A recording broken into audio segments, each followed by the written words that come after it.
खाना-ए काबा को कितनी बार तामीर किया गया?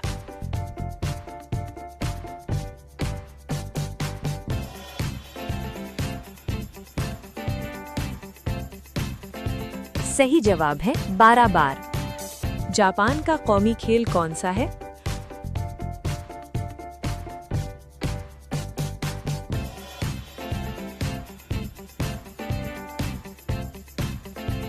सही जवाब है जूडो और कराटे।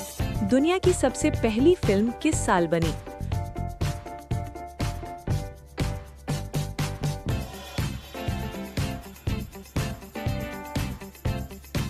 सही जवाब है 1888।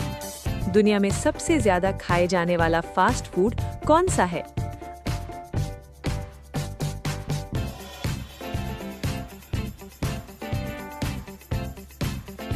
सही जवाब है बर्गर।